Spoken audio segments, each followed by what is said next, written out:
¿Ese eres tú?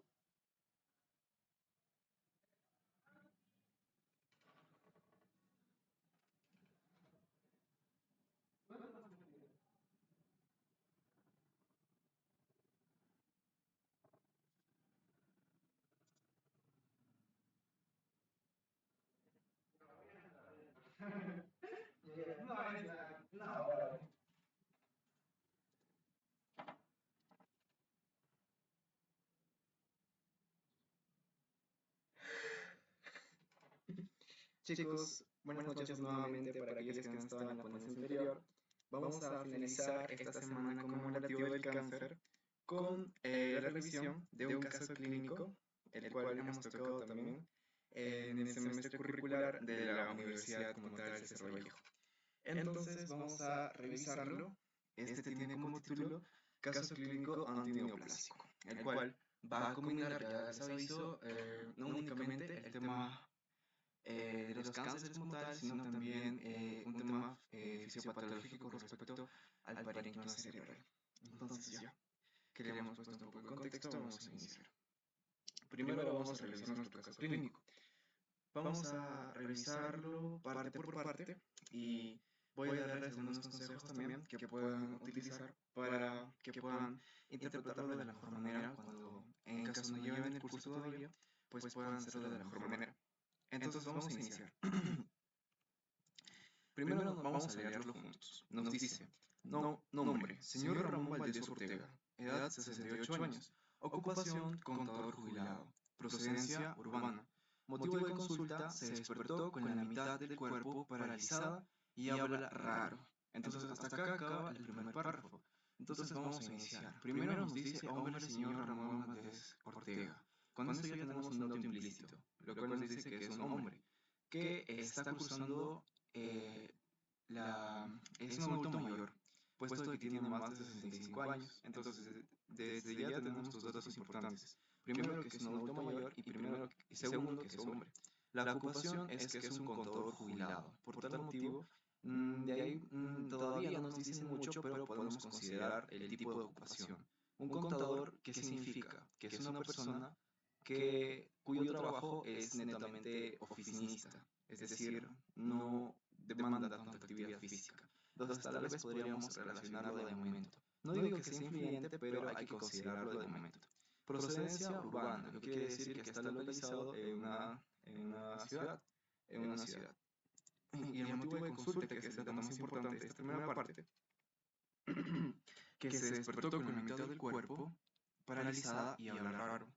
Entonces de momento sabemos que es un hombre, adulto mayor, de la ciudad, cuyo trabajo es un poco sedentario, y su motivo de consulta es porque se despertó con la mitad del cuerpo paralizada y habla raro. Dentro de la historia de la enfermedad actual, vemos que la hora cero, que es donde inició todo, fue las 6 a.m., donde nos dice que se despertó con una hemiparesia branquiocrural izquierda completa.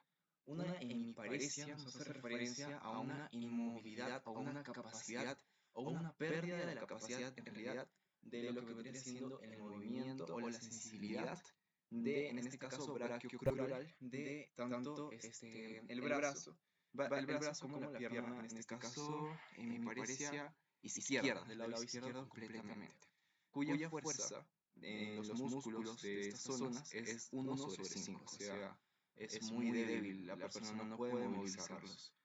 Seguimos leyendo, nos dice desviación de la comisura labial hacia la derecha y disfasia mixta. Con esto nos dice básicamente que el paciente, con eso confirmamos el dato de hemiparesia, puesto de que no tiene sensibilidad como tanto en la comisura labial y por tal motivo no puede como tal movilizar los músculos del auricular de los labios.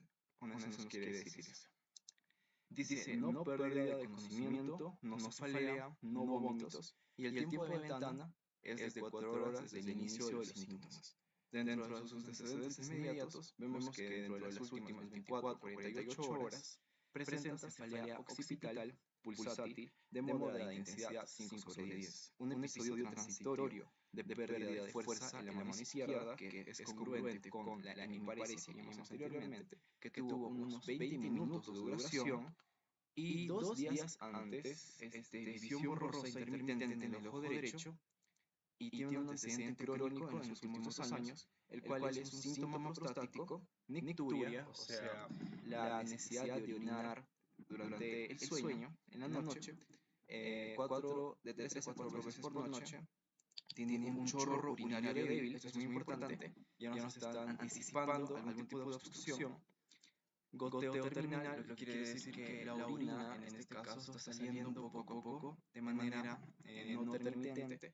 El dolor óseo en la columna lumbar y las caderas de 6 meses de evolución. Entonces, hasta aquí podemos interpretar que es un paciente que ha sufrido de un traumatismo que, en este caso, tiene una incapacidad parcial de movilización de la mitad izquierda de su cuerpo. Y también, aparte de eso, lo que se le encontró dentro de su historia es de que tiene un síntoma obstructivo, porque tiene un chorro urinario débil. Y también, este puede estar relacionado con el dolor en la columna lumbar y las caderas. Nos dice 6 meses de evolución. El tiempo es muy importante, porque recordemos que para la mayoría de procesos crónicos se tiene como límite el periodo de 3 a 6 meses. Entonces, estamos hablando de algo que tiene ya rato de evolución. Es un proceso crónico. Asimismo, vemos la pérdida de peso involuntaria de 8 kilogramos en el último año, astenia y anorexia. Recordemos que la astenia es básicamente el tipo de cansancio que no cede con el reposo. Y la anorexia es las faltas de ganas para comer. Y esto ha sido realizado de manera progresiva. Y puede estar relacionado o no, todavía no lo sabemos, con la pérdida de peso. Sigamos leyendo. Entonces nos dice en antecedentes detallados en personales patológicos, hipertensión arterial de 15 años de evolución, con control irregular, fibrilación auricular paroxística, diagnosticada hace 3 años. Nos está hablando ya de un proceso que tiene que ver con la hipertensión y con las cámaras, en este caso del corazón, una fibrilación auricular. Con eso nos quiere decir, en pocas palabras, que hay una mayor probabilidad de formar algún tipo de coágulo. Nos dice, no anticoagulado por miedo a sangrados. Una persona que tiene una fibrilación tiene mucho más riesgo de sufrir de algún tipo de trombosis, que básicamente es el despliegue de un coágulo desde una parte de origen hacia otra a través de la sangre. En este caso, cuando se tiene la fibrilación auricular paroxística, la primera indicación, sobre todo al momento del tratamiento, es justamente esto, anticoagular al paciente. ¿Por qué? Porque ya tiene una mayor probabilidad. Pero nos dice la historia clínica que el paciente no lo realiza porque tiene miedo a los sangrados. Entonces, desde ahí ya nos está anticipando tal vez algún tipo de migración, algún tipo de trombo. Todavía no lo sabemos. Entonces, sigamos leyendo. Nos dice hiperplasia prostática benigna en seguimiento urológico. O sea que ya está diagnosticado con la hiperplasia prostática. O sea, hay un crecimiento benigno de la próstata. Dice con seguimiento urológico. Dentro de sus fármacos, antecedentes farmacológicos, nos dice que tiene losartán, 15 miligramos por día de uso irregular. El losartán básicamente es un antihipertensivo que va a ayudar con el tema de lo que se le diagnosticó anteriormente, sus vasos sanguíneos, pero como podemos ver, acá nos dice que lo toma de manera irregular. Por tal motivo es que no tiene un impacto tan significativo en el paciente. Vemos que también toma tamsulosina, 4 miligramos por día, atorvastatina, una estatina para disminuir los lípidos, aspirina, y también dice que suspende el uso de esta misma frecuentemente. Dentro de sus antecedentes tóxicos vamos a ver que es un exfumador, cuyo antecedente nos dice que ha reportado 40 paquetes al año, suspendido hace 10 años. Con respecto al alcohol, toma 1 a 2 copas de vino al día, ojo aquí, porque estamos hablando de 2 aproximadamente veces al día. Entonces se puede cuantificar a la semana alrededor de 14 copas aproximadamente. Entonces estamos hablando ya como tal de un caso de alcoholismo leve moderado. Dentro de los antecedentes familiares, vemos que el padre presenta antecedentes cerebrovascular a los 70 años. Su hermano presentó cáncer de próstata diagnosticado a los 65 años. Y con eso terminamos la parte de antecedentes detallados. Entonces, ¿qué es lo que podemos interpretar a partir de este párrafo? que nuestro paciente no tiene una buena adherencia al tratamiento para empezar, porque ya ha sido diagnosticado con hipertensión. Le han dado sus fármacos para hipertensión, pero no los está tomando de manera regular.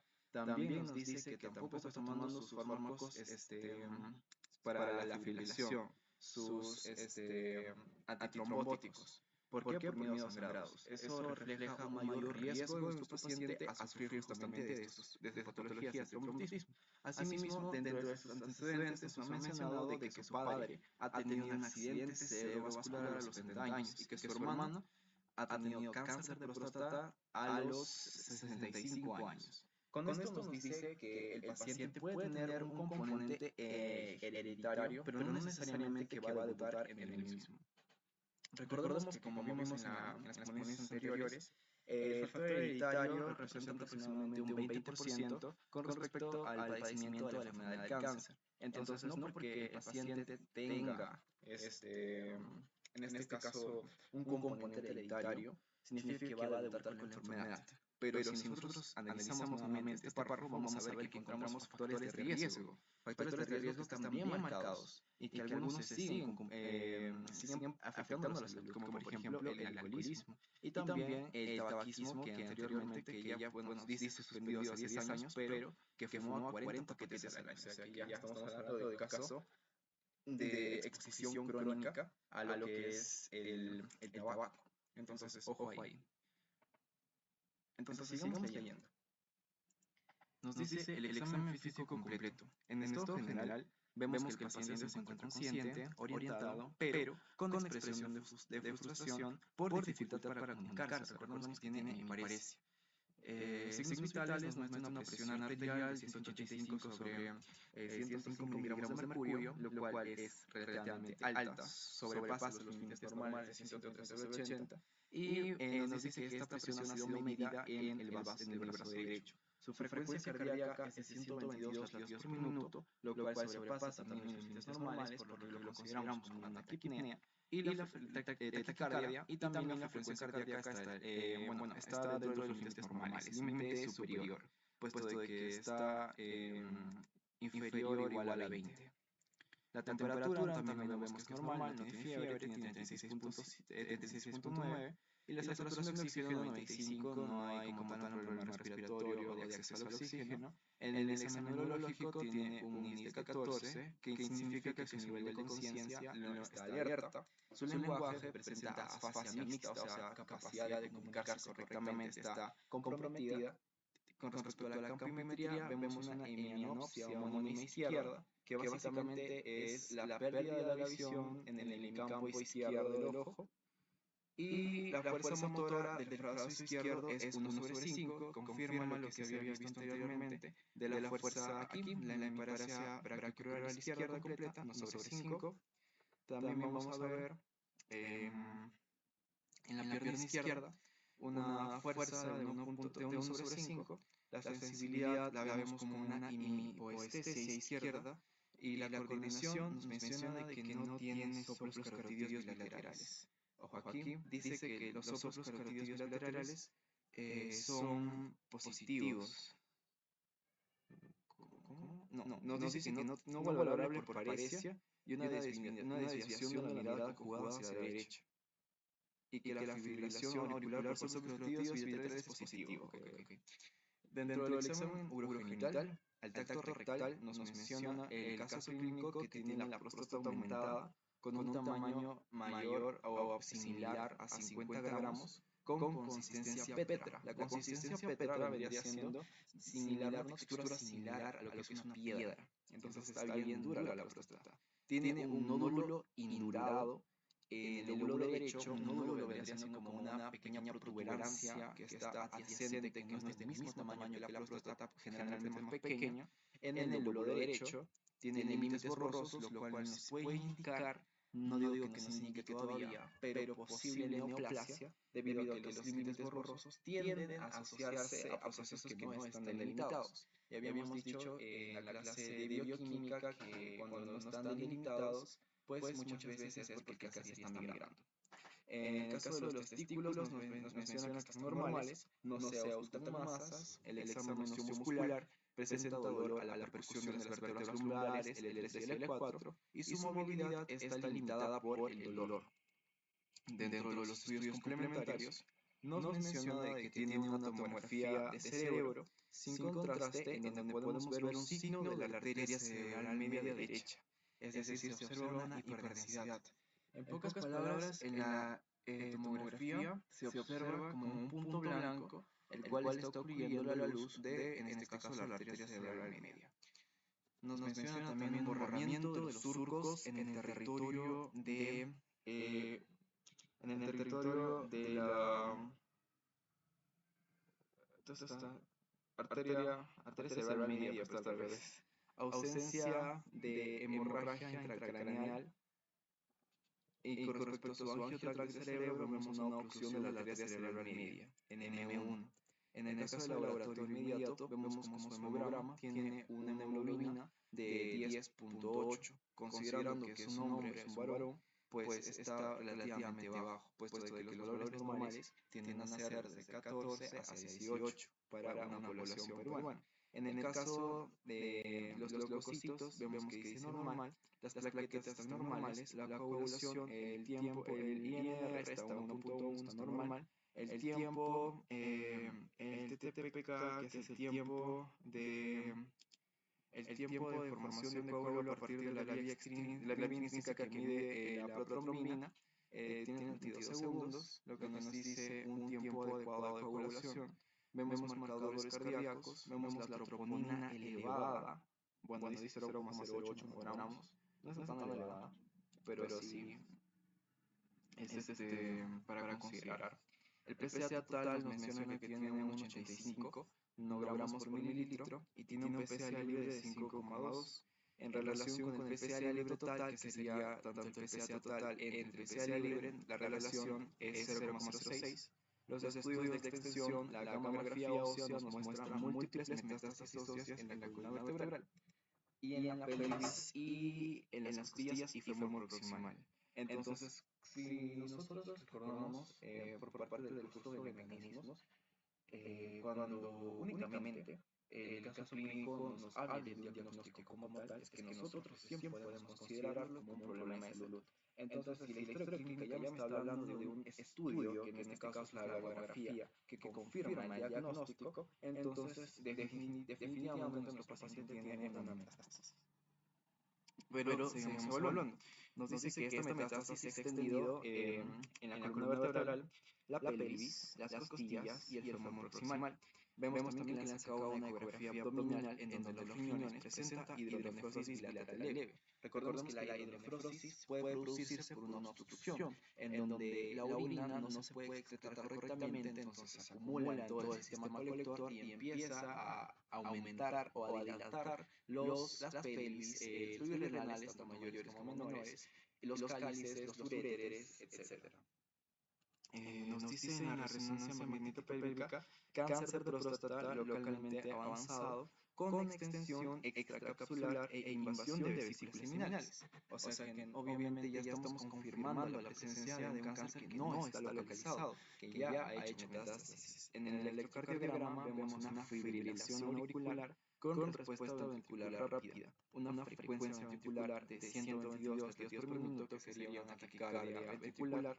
Y en el electrocardiograma transtorácico vemos la aurícula izquierda dilatada y el volumen es 45 miligramos por metro cuadrado y vemos trombos intracavitarios no visibles cuya fracción de eyección es de 55. Lo que quiere decir que tiene una elevada, una normal límite alto de la fracción de eyección 45-55.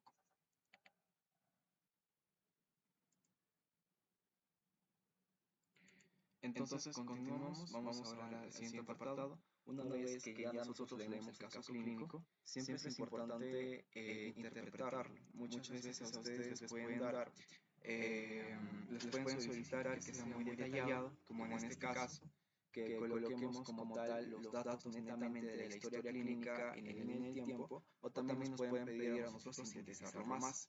En este caso está bien detallado, pero también les confirmo que puede ser de manera más puntual, sin tanto texto.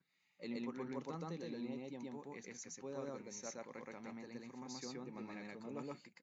Y como podemos ver, esto permite organizar mejor cómo es que ha evolucionado el caso del paciente hacia la actualidad desde el inicio de los síntomas. En este caso, pues recordemos que hace 15 años le diagnosticaron hipertensión arterial, el cual no está siendo tratado correctamente, tiene baja adherencia al tratamiento, tiene un control irregular, puesto de que no está tomando adecuadamente su losartán.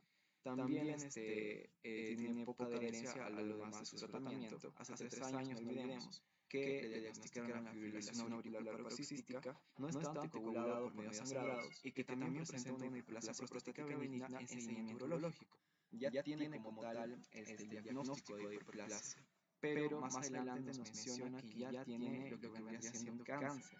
Y encima que el cáncer está en etapa avanzada, es decir, que ya está en metástasis. Entonces vamos a seguir. Aquí nos menciona que, recordemos, en los últimos 2 años presenta síntomas prostáticos, la nicturia, 3-4 veces por noche, un chorro débil, un goteo terminal, nos está indicando, como les mencionaba, la obstrucción. Hace 6 meses y un año, hace un año nos dice que ha perdido 8 kilogramos de peso de manera involuntaria. Recordemos la clase de fisiopatología del cáncer, en donde este célula tumoral va a actuar como un parásito, va a priorizar la entrada de glucosa para su utilización. Entonces, si hablamos de un proceso metastásico, estamos hablando de un proceso que ya tiene muchas células tumorales, y todas ellas están consumiendo los nutrientes que entran al organismo del paciente. Por tal motivo es que se observa este peso bajo en el mismo. Vemos hace 6 meses que presenta dolor óseo en la columna lumbar y en las caderas, que se relaciona con su metástasis. La metástasis que hizo hacia sus huesos. Incluso nos menciona en la clínica que también ha llegado hacia las costillas. Sí, hacia las costillas y el fémur proximal. O sea que el cáncer en este paciente está completamente avanzado. Dentro de los estudios complementarios y el examen físico, vamos a ver que aquí en el examen físico el paciente se encuentra consciente, orientado, pero con expresión de frustración por dificultad para comunicarse, lo cual es entendible, completamente normal, considerando de que tiene una disminución de la movilidad y contracción de los músculos en la del cuerpo. Vemos como también tiene signos, en este caso, de la presión auricular elevada, la frecuencia respiratoria al límite y la frecuencia cardíaca también está elevada. Algo más importante aquí también que podemos considerar es la elevación de la troponina. Si bien no está tan elevada, está para considerar su elevación debido a que ha tenido anteriormente un diagnóstico de fibrilación auricular, por lo que podría estar indicando algún tipo de necrosis a nivel de lo que es el corazón. Recordemos que las troponinas son explosivas, sobre todo de los cardiomiocitos, o sea, el músculo del corazón. Si estos se liberan es porque han muerto cardiomiocitos. ¿Qué más podemos observar de acá? La hidronefrosis, lo que les comentaba anteriormente sobre la obstrucción en este caso lo que obstruye es la hiperplasia prostática, que ocluye el uréter, perdón, la uretra, y eso impide que la orina salga de manera normal, se acumula, dilata los sistema colector, y eso es lo que provoca la hidronefrosis.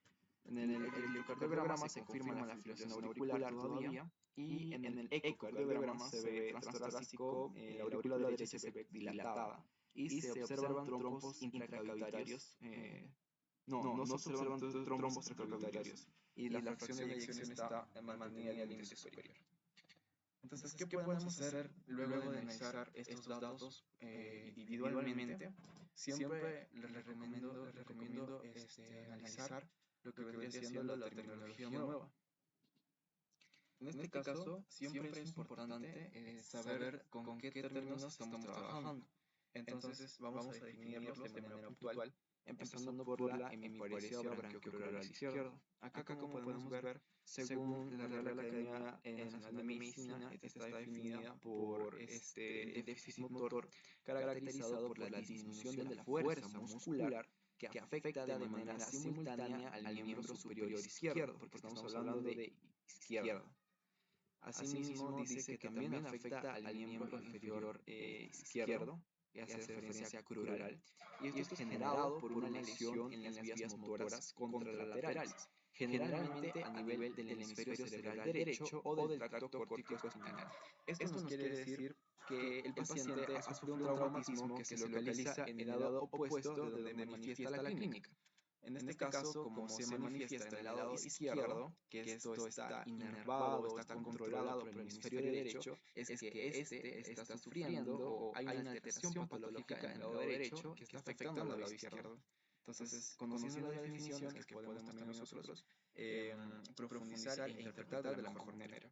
La disfasia mixta nos dice que es un trastorno del lenguaje caracterizado por la alteración simultánea de la expresión y la comprensión verbal sin la pérdida completa de la capacidad lingüística. En el caso nos menciona de que el paciente está orientado, pero también se observa que está visiblemente preocupado, obviamente, por la situación. Dice que esto se origina por una lesión adquirida en el hemisferio cerebral dominante para el lenguaje, que usualmente es el izquierdo. Entonces, a partir de esto ya podemos nosotros relacionar de que el daño inicial, que fue el traumatismo en el hemisferio derecho, pues puede haber afectado de alguna manera también el izquierdo, pero no completamente, debido a que el paciente también conserva de manera parcial lo que vendría siendo su capacidad lingüística. Con respecto a la fibrilación auricular paroxística, nos dice que es un trastorno del ritmo cardíaco caracterizado por episodios súbitos y autolimitados de actividad eléctrica auricular desorganizada, como si el corazón estuviera latiendo de manera irregular y no de manera sincrónica, que producen una frecuencia auricular rápida e irregular con conducción variable del ventrículo. Los episodios duran al menos 7 días, por lo general menos de 48 horas, y se resuelven espontáneamente. Se manifiesta por ritmo irregularmente irregular, bueno, es una redundancia, pérdida de la contracción auricular efectiva y riesgo aumentado de formación de trombosis intracardíacos. Esto es importante mencionarlo. ¿Por qué? El hecho de tener la fibrilación auricular, como les mencionaba anteriormente, aumenta el riesgo de formación de trombos. Porque si las contracciones o las sístoles en el corazón están siendo demasiado rápidas o también muy irregulares, por ejemplo muy rápidas o muy lentas, esto va a dañar lo que vendría siendo nuestras células sanguíneas, nuestros componentes formes. En este caso nuestros eritrocitos pueden provocar daño y lesión a nivel de estos mismos y de nuestras propias cámaras. Esto generalmente afecta a nuestro endocardio y este puede afectarse iniciando un proceso de lo que es la activación de las plaquetas, porque se detecta daño, se detecta la lesión sanguínea normalmente. Entonces las plaquetas empiezan a agregarse. Al agregarse, esto forma un coágulo que puede ser estable o inestable dependiendo del grado de fibrilación. Y en este caso, de nuestro paciente, este puede haber sido el causante del daño y el responsable de nuestra hemiparesia bronquioculaar izquierda, debido a que recordemos que los trombos, sobre todo si se originan en el corazón, tienen múltiples vías de escape y de salida. Pueden quedarse una vez que se forman en las propias cámaras, en las orejuelas, o también pueden salir hacia la circulación portal. Y como recordemos que al momento del bombeo por la misma aorta hacia la circulación es tan potente, pues este puede llevarlo incluso hacia las partes más superiores. Entonces, desde acá ya, conociendo la definición de los términos, nos hacemos una idea de qué es lo que podría haber pasado.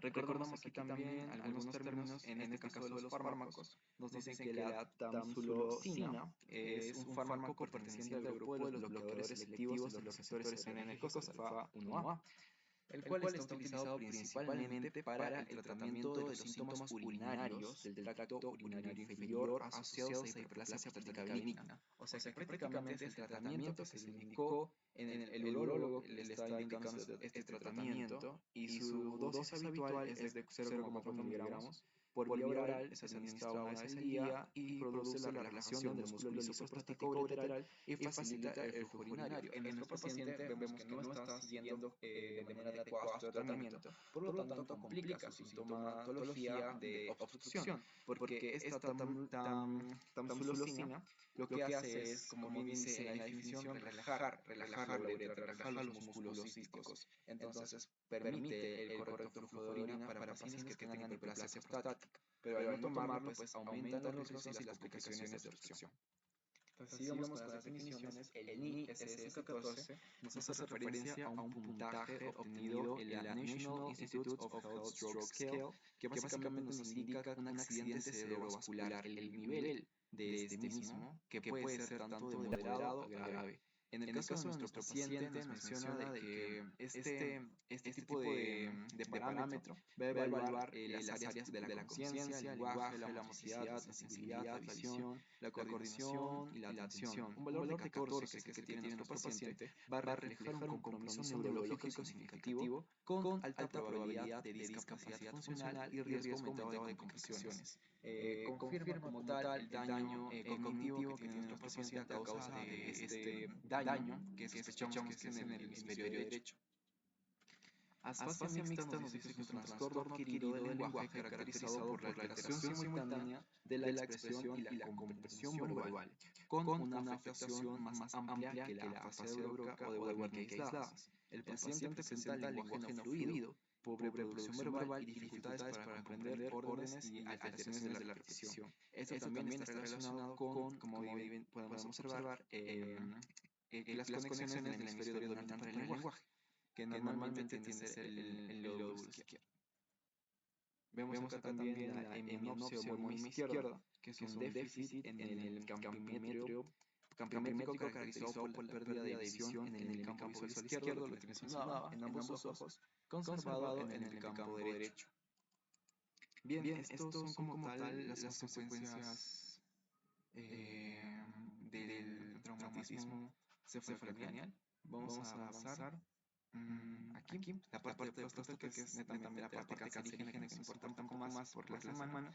Vemos aquí el tacto rectal, lo que mencionaba, es un proceso químico, es un procedimiento clínico de exploración física, la cual consiste en introducir un dedo enguantado, obviamente, y lubricado en el recto del paciente para evaluar las estructuras anorrectales, como la próstata en los varones, el tono del esfínter anal y la presencia de masas, dolor o anomalías. En nuestro paciente nos ha mencionado en la historia clínica que la consistencia de su próstata es pétrea, lo que quiere decir que, como bien dice acá, es un término semiológico que describe una estructura anatómica que al ser palpada presenta una dureza extrema. Entonces, pétrea hace referencia a algo muy duro, como les decía, algo similar a una piedra, comparable a una superficie de piedra. Aquí dice, se utiliza para indicar un tejido anormalmente firme, rígido, sin elasticidad habitual, lo que sugiere procesos infiltrativos o neoplásicos, ojo aquí, o fibrosis avanzada. Aquí esto es con respecto a los otros términos nuevos. Y acá es la parte de datos relevantes. Cuando nosotros estamos analizando una historia clínica, es muy importante tener nuestra lista de datos, los cuales se van a caracterizar por, en este caso, ser principalmente diagnósticos, pueden ser hechos irrefutables, o pueden ser como tal cosas que mencionen literalmente la historia clínica. Acá todavía no hay interpretaciones, pero podemos agruparlo en signos o síntomas. En este caso se ha enlistado un total de 33 datos relevantes, y siempre es importante, a pesar de que la historia clínica sea muy grande, nosotros colocar únicamente lo que nos puede servir para orientar al diagnóstico. Entonces, en este caso hemos seleccionado los 33 más relevantes, y a partir de ellos es que se trabajan recién los problemas de salud. Los problemas de salud, como bien mencionamos, son aquellos que son irrefutables. Es decir, si yo coloco un problema de salud es porque sí o sí eso es lo que tiene nuestro paciente y no se puede negar bajo ninguna perspectiva, bajo ningún ángulo. Y bueno, nosotros hemos colocado en este caso el síndrome neurológico focal agudo por los respectivos puntos que también pueden comprobar que corresponden como tal al daño neurológico y cognitivo causal por el traumatismo cefalocraniano, y el síndrome prostático obstructivo, puesto de que ha sido diagnosticado con hiperplasia benigna y porque también ha sido diagnosticado con cáncer de próstata. Asimismo, también nos menciona la historia clínica que tiene un proceso metastásico. Entonces, nosotros podemos agrupar todos estos signos y síntomas en este término, que sería el síndrome prostático obstructivo, que puede significar tanto una neoplasia como un proceso benigno. En este caso, todavía no sabemos con certeza qué es. Entonces, después, nosotros lo que tenemos que hacer a partir de los problemas de salud es consultar nuestra literatura, en este caso estamos usando como referencia al libro de Argente, y a partir de ello obtener nuestras posibles hipótesis diagnósticas. Tal vez la mayoría no esté llevando todavía clínicas, incluido ese ponente, pero lo más importante que deben hacer ustedes, o hasta dónde deben llegar al menos, en básicas, es hasta la hipótesis diagnóstica, que vendría siendo este de aquí, aunque le hemos colocado diagnóstico 10, ya somos más arriesgados nosotros. En este caso, como les mencionaba, es muy importante revisar la literatura para poder encontrar un patrón que pueda agrupar nuestros signos y síntomas, nuestros problemas de salud, para obtener una respuesta con respecto al diagnóstico. En este caso es un poco más sencillo, porque la historia clínica, la verdad es que está bien redactada y tiene muchas especificaciones, entonces es mucho más fácil para nosotros. Entonces, al interpretarla, nosotros hemos llegado a la conclusión de que por los síntomas neurológicos es lo que explica este problema que tiene nuestro paciente es porque ha sufrido de un infarto cerebral debido a una embolia de arterias cerebrales. Si recordamos, nuestro paciente le han sacado su tomografía de cerebro, entonces ahí se ha observado una hiperdensidad, es decir, una masa pequeña y focal de color blanco en la arteria cerebral media. Y si se obstruye, eso es algo muy común, la verdad. Y si se obstruye esa arteria cerebral media, su territorio al que irriga, pues va a estar afectado. Y al no recibir un aporte correcto de oxígeno, es que este tejido que está irrigado por la arteria cerebral media empieza a morir. Y a la muerte del tejido por falta de nutrientes, por falta de sangre, es lo que conocemos como infarto. A la muerte del tejido, la necrosis como tal por falta de oxígeno o nutrientes. En este caso se ha debido a una embolia de arterias cerebrales, y esta embolia, este émbolo que se ha formado, no es más que el trombo que se originó en este caso por culpa de la fibrilación auricular que ya tenía el paciente, y también porque el paciente no ha estado tomando sus anticoagulantes. Entonces ha tenido muchas más probabilidades de sufrir, lamentablemente lo hizo. Y bueno, el trombo se originó en el corazón y migró hacia la arteria carotidia y llegó pues hasta la arteria cerebral media, ocurriéndose ahí. Y bueno, eso es lo que explica los síntomas neurológicos del paciente. Con respecto al síndrome prostático obstructivo, o SPO también, lo que va a explicar todos esos síntomas va a ser la neoplasia maligna de próstata. En este caso decimos que es estadio 4, uno de los últimos, no es que el último en algunos textos, que hace referencia al proceso metastásico, cuando ya las células cancerígenas han pasado hacia otros tejidos. En este caso, como nos menciona el texto, la historia clínica ha invadido al fémur proximal, a las costillas y al lumbar L2, L3, donde se siente más dolor. Localmente nos dice que es avanzado y es metastásico óseo porque ya se ve que la estructura como tal de la próstata está con una consistencia de piedra. Adicionalmente, nosotros debemos, aparte de nuestra hipótesis diagnóstica, siempre tener a la mano nuestras diferenciales, puesto de que son muy útiles, sobre todo cuando nosotros no estamos tan seguros de que sea efectivamente ese nuestro diagnóstico. Entonces, tener a la mano las diferenciales nos va a permitir solicitar o sugerir la solicitud de otros estudios para confirmar nuestro diagnóstico. Entonces, acá dentro de diferenciales hemos incluido la oclusión y estenosis de la arteria carótida, lo cual se confirma de que no es porque el paciente tiene el antecedente de fibrilación auricular y no está siendo anticoagulado, por lo tanto se descarta. Y un ataque isquémico transitorio no especificado que ocurre en la probabilidad para padecerlo es demasiado baja, pero considerando las antecedentes del paciente es que se descarta también. Justamente por eso que había mencionado del infarto cerebral. Entonces es muy importante en esta parte tener nuestras referencias a la mano para nosotros saber cómo justificar nuestro diagnóstico. En este caso, como les mencionamos, le hemos colocado infarto cerebral debido a una embolia de arterias cerebrales y neoplasia maligna de próstata. Como tal, esos serían los códigos del CIE-10. Y yo recomiendo que siempre lo coloquen porque eso demuestra ya otro nivel. A pesar de que estemos en básicas todavía. Entonces vamos a ir a la parte de la fisiopatología. Vamos a ver cómo es que podemos organizar y explicar, por ejemplo, a la familia cómo es que ha ocurrido todo este evento. Y a continuación les tengo el siguiente esquema hecho a mano. Y bueno, básicamente todo inicia en un evento importante, ¿verdad? El evento importante nos menciona de que es la interrupción súbita del flujo sanguíneo en el territorio de la arteria cerebral media derecha.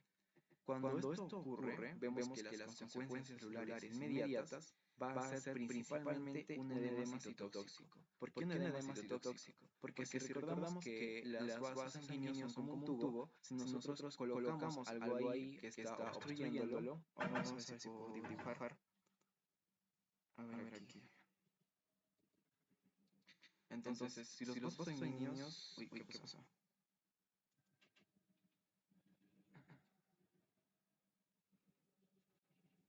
Ok.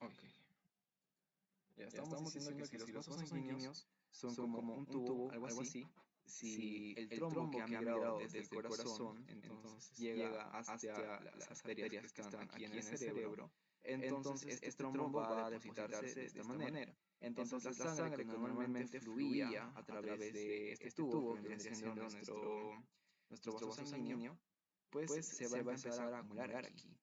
Se va a empezar a acumular y acaba a entrar menos cantidad de sangre que la que entraba antes. Por lo tanto, este lugar va a aumentar la cantidad de aporte sanguíneo y esta sangre eventualmente va a empezar a filtrarse hacia los tejidos. Porque la presión hidrostática a este nivel va a aumentar. Recordemos que la presión hidrostática vendría siendo esta fuerza que se ejerce contra las paredes del endotelio. Entonces, al salir, vamos a ver cómo es que esta sangre se infiltra hacia los tejidos adyacentes y forma un edema. Vemos cómo este edema se va a manifestar como un hinchamiento de las neuronas y astrocitos. Las neuronas son las principales afectadas debido a que al afectarlas como tal vamos a ver que se van a manifestar problemas cognitivos. Vamos a ver un colapso encefalocraniano, una pérdida de la función sináptica.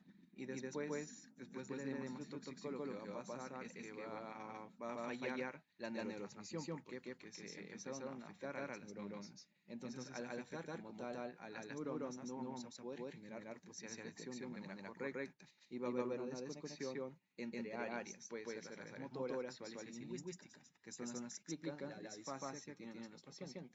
Asimismo, vemos cómo conforme esto va haciéndose más estacionario, se mantiene, vamos a ver que las neuronas afectadas van a morir.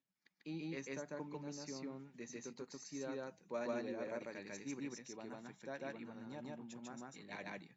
Y dependiendo de cuánto sea la extensión de este daño, puede ser un daño reversible o irreversible. Vemos aquí también una caída energética, obviamente porque ya no hay potencial de acción. Vemos también acá también algunas consecuencias a nivel molecular, que es lo que ocurre cuando se obstruye como tal este flujo, y es que va a haber una depresión abrupta de ATP. El ATP es la moneda de intercambio entre las células más inmediato, y al no estar presente, porque recordemos que viene a partir de los nutrientes que están en la sangre, entonces va a haber una disminución de ATP en nuestro cerebro. Bueno, en este caso en el paciente. Entonces, este ATP no va a estar disponible en la cadena respiratoria, no se va a generar porque no está llegando correctamente los nutrientes, y también va a disminuir la bomba de calcio ATPasa. Asimismo, vamos a ver que va a haber una despolarización sostenida de la membrana, lo que va a mantener a nuestro estado de conciencia un aumento masivo, como dice aquí, de sodio, lo cual recordemos que el sodio arrastra agua. El sodio tiene esta propiedad con respecto al agua, de jalarla, y con eso aumenta también el edema citotóxico. Asimismo, también vemos que esta despolarización sostenida va a provocar la liberación no controlada de potasio, lo cual también va a alterar el gradiente eléctrico. Otra de las consecuencias moleculares que podemos observar es la eritrocitotoxicidad por glutamato. Recordemos que cuando no hay un correcto flujo sanguíneo, va a haber una liberación excesiva de este neurotransmisor. Y esto puede provocar la activación de los receptores NMDA, y esto aumentar la entrada masiva de calcio que peore justamente este edema. Y la activación de enzimas también lesivas por parte del el estrés oxidativo que se realizó anteriormente por los radicales libres, liberando lo que son las proteasas, lipasas, nucleasas, que son enzimas que empiezan a digerir los tejidos adyacentes. Vemos acá que las consecuencias orgánicas de todo lo que hemos mencionado hasta el momento es de que empiecen a afectarse los tejidos irrigados por la arteria cerebral media. ¿Y esto cómo afecta a nuestro paciente? Primero, que la corteza motora primaria pues va a ser afectada, donde va a llegar sangre, por tanto va a fallar. Y con eso pues efectuando lo que es la hemiparesia branquiocerebral. En el caso de las radiaciones ópticas, al no haber sangre, al no haber adecuado flujo, vamos a ver que va a provocar la menopsia homónima izquierda, que era lo que afectaba el campo izquierdo del ojo izquierdo también, en las áreas pericilianas derechas. Al afectarse estas se van a provocar lo que es la afasia mixta y lo que es la red del lenguaje. Y al afectarse los campos oculares frontales, la desviación de la mirada hacia la izquierda que nos menciona en el caso clínico. Entonces, hasta acá ya podemos explicar cómo es que se han generado como tal el evento neurológico de nuestro paciente. Y a continuación vamos a explicar el evento neoplásico. Nos menciona que el síndrome prostático, obstructivo, era justamente aquel producido inicialmente por una hiperplasia prostática benigna, según la literatura, el cual tiende a originarse cuando hay un aumento de lo que vendría siendo la dihidrotestosterona, que vendría siendo la forma activa de la testosterona en los tejidos. Una vez que la 5-alfa-reductasa pues la convierte como tal en esa forma. Entonces, ¿qué es lo que pasa aquí? Cuando la testosterona se convierte en hidrotestosterona, empieza a proliferar el epitelio. Recordemos que la testosterona es una hormona que puede actuar como un factor de crecimiento. Entonces, al igual que en las células cancerígenas, inicialmente esto va a promover la proliferación epitelial, porque gracias a este se pueden reclutar diversos factores de crecimiento, como el factor de crecimiento endotelial, el factor de crecimiento, no me acuerdo cómo se llama K, y el factor de crecimiento insulínico, de queratinocitos, el factor de crecimiento de queratinocitos y el factor de crecimiento insulínico. La conversión de testosterona a dihidrotestosterona también permite que aumente la síntesis de matriz extracelular, con lo cual hay un aumento de la cantidad de aporte nutritivo que reciben nuestras células a este nivel, que es la próstata. Asimismo, vemos un aumento de la inflamación propio de la inflamación propia de la neoplasia, que se caracteriza, como bien sabemos, por la liberación de diferentes mediadores inflamatorios, como las famosas interleucinas y citocinas. Acá vemos que aumenta tanto la interleucina 6 como el factor de crecimiento transformante beta y el factor de crecimiento de fibroblastos. Asimismo, vemos que favorece la fibrosis, que es lo que va a explicar la consistencia petra que tiene la próstata y su pérdida de arquitectura acompañado de la rigidez del tejido. Asimismo, vamos a ver cómo en el caso conforme avance esto, la uretra pues va a empezar a comprimirse debido al crecimiento de la próstata. El aumento del volumen concéntrico va a provocar un aumento de la resistencia al flujo. Básicamente, a ver, voy a esquematizar aquí. Si esto vendría siendo la uretra, a ver, si esto vendría siendo la uretra, bueno, aquí lo vamos a dibujar. Si esto vendría siendo la uretra, es un canal por el cual puede pasar la orina libremente. Y recordemos que la próstata envuelve a esta uretra como tal. Si esta empieza a crecer, sobre todo en la zona de transición, que sería esta, que es la más frecuente para el desarrollo de los cánceres, en el caso de la próstata, pues como vamos a ver, va a comprimir esto. Entonces, la orina que normalmente tendría que excretarse, que tendría que salir a través de aquí, ¿verdad? Que viene por parte de los riñones, se empieza a acumular y solamente un poco se va a filtrar. Hasta aquí, y eso es lo que va a liberar, lo que va a provocar el goteo que menciona en el caso clínico. Y este crecimiento pues va a evitar de que como tal la orina se excrete de manera normal, aumentando su acumulación a lo que vendría siendo el sistema colector, y con ello pues provocando la famosa hidronefrosis, que es el acumulamiento excesivo de líquido en justamente este sistema colector. Entonces, ¿qué más podemos decir con respecto al fenómeno prostático? Que pues este va a generar la obstrucción significativa, va a tener una repercusión en las vías urinarias, y por supuesto de que esto se va a justificar sobre todo por los antecedentes que tiene nuestro paciente, por la estimulación androgénica, por la hipertrofia progresiva y por el aumento del volumen prostático. Asimismo, recordemos que todas estas condiciones que acabamos de mencionar van a provocar la liberación del antígeno prostático, que vendría siendo un indicador de daño o lesión a nivel del tejido. Entonces, acá vamos a recordar ya de última parte cómo es que se originó la metástasis. Recordemos que el crecimiento de las células tumorales va a ser dividido por 4 etapas. En el caso del paciente, pues todo inició a partir de la hiperplasia próstica benigna que tenía diagnosticada previamente, y a partir de ella las células empezaron a crecer y crecer, porque el paciente tampoco estaba tratado como tal contra esto. No, tal vez no se realizó un tamizaje adecuadamente de manera temprana, entonces eso también pudo haber repercutido, sino que se diagnosticaba ya muy tarde cuando ya ha hecho metástasis. Entonces estas células inicialmente, pues como podemos ver,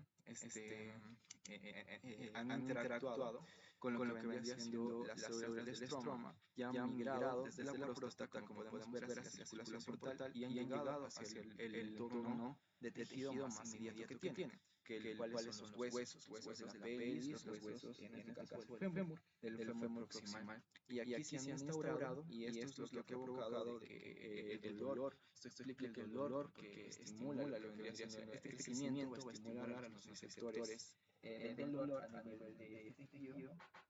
Y como bien sabemos, el hueso es un tejido altamente vascularizado, entonces el cáncer se va a empezar a propagar de manera mucho más rápida en este tejido, porque también hay goza de células y precursores nutritivos que van a permitir distribuirse a más partes, y eso es lo que le ha permitido también migrar hacia las costillas. Aquí, como podemos ver, tenemos algunos genes relacionados, algunos factores de crecimiento y factores de transcripción relacionados con el gen GATA2, que es el principal afectado en este caso en el cáncer de próstata, porque recordemos que nuestro paciente tiene un componente hereditario por parte de su hermano que también debutó con la enfermedad, pero recordemos que nuestro paciente como tal, el desencadenante ha sido una modificación o un daño al ADN que pudo haber sido por el tabaquismo, por el alcoholismo, o también por el propio estrés. No lo sabemos con certeza, pero uno de esos tres ha sido que ha causado como tal la enfermedad. Porque recordando la clase de fisiopatología, hay factores tanto exógenos como endógenos, y dentro de esos dos, los exógenos son los más probables de servir como desencadenantes para que aparezca la neoplasia. Entonces, estas serían las pruebas diagnósticas que le solicitaríamos al paciente: un Holter en las 24 a 48 horas para detectar la fibrilación auricular paroxística. Esto sería con respecto a las pruebas relacionadas con el síndrome neurológico focal agudo, y estas serían con respecto a lo que vendría siendo a la próstata, la neoplasia como tal. Lo que le recomendamos sería el perfil de coagulación para evaluar lo que vendría siendo la capacidad que tiene de formar coágulos, que pueden volver a aparecer algún tipo de evento embólico en el futuro. Y obviamente esto ya lo veremos ahorita en el tratamiento. El perfil lipídico completo también es importante considerarlo, porque si ya ha sufrido de fibrilación, no sabemos cómo está el tema de su alimentación. Entonces necesitamos saber si es que tiene o corre riesgo de sufrir también de algún tipo de infarto al corazón. Entonces debemos estar seguros y descartar esto con un perfil lipídico completo, porque esto nos permite evaluar la posibilidad desde el punto de vista bioquímico de la presencia de una placa de ateroma. Con respecto al punto número 9, le pediríamos un PS total y de fracción libre. ¿Para qué? Para controlar la producción y respuesta al tratamiento y la agresividad tumoral. Este paciente, pues, si bien tiene un cáncer muy avanzado, las probabilidades o el pronóstico para él no son muy positivas, pero igual se intenta, por así decirlo. Con respecto al tratamiento no farmacológico, estas serían las medidas iniciales a tomar. Esta es una sugerencia, pero esta obviamente se tiene que adaptar al caso real del paciente. Como es un caso ficticio, pues se tendría que evaluar netamente en la parte clínica, que es lo que realmente necesita nuestro paciente. Igualmente, con la parte de tratamiento farmacológico, lo que nosotros debemos realizar siempre es tener todas las opciones a la mano y luego cuando tengamos a nuestro paciente, evaluarlo, sacarle todos los datos, pues recién tomar una decisión como autores. Y eso sería todo por esta parte, chicos. La palabra secreta es a ver qué les pongo. Hiperplasia prostática benigna, voy a poner. La palabra prostática, hiperplasia prostática benigna.